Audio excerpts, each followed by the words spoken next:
Yeah, it was a pretty interesting moment to get a call from my friend Donnie, who's a mutual friend of the band. And you're in Wisconsin at the time? I was in Wisconsin at the time.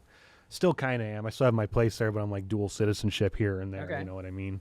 But my friend Donnie, who's mutual friends with Daring Greatly and he was helping out the band with, I don't know, promotional stuff, maybe just connecting people together and stuff like that. Yeah, and advisory kind of stuff. And he called me one day, and I was wrapping cables in my studio, and my phone rang, and he goes, "Hey, man, I got an opportunity for you out in California." And I'm like, "Oh, no."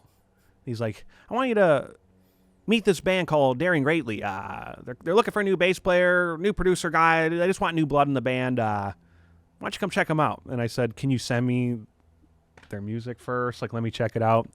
And then he sends me it, and I listen. I go, I'm not joining this band. I'm like, they would not like me. They would not like me. Like the music I like and the music that they're doing.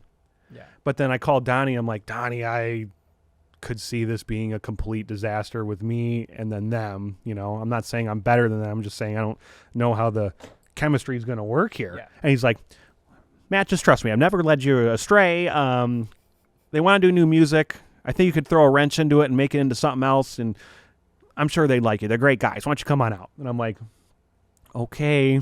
So, like, a week later, get on a plane, come out there, and I meet him, and it was the first time I met him was at a golf course. What golf course was that? I have no idea. I forget the name of the golf course. It's somewhere near San Diego, and, you know, we get together, and I'm like, I don't know. And then I heard him. Is Donnie there? Yeah, he's there. Okay. And then they started playing, and they were doing covers. I'm like, Donnie, did you bring me out here to watch a cover band? There is no way I'm doing this. And then the third song they played was called Love Myself Again. And I was just like, oh, wait, this is really good. This was an original song that they did. And I'm like, this is really good.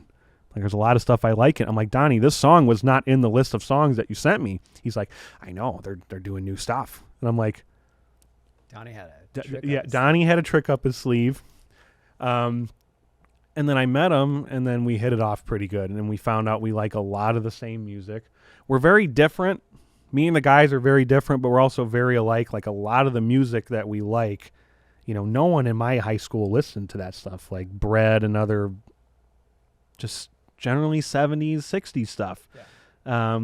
And I was like, okay, this is cool.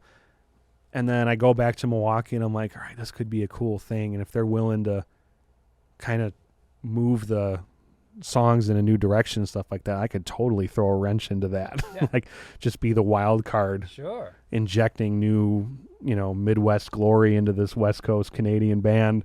And, you know, 2 years later, here I am.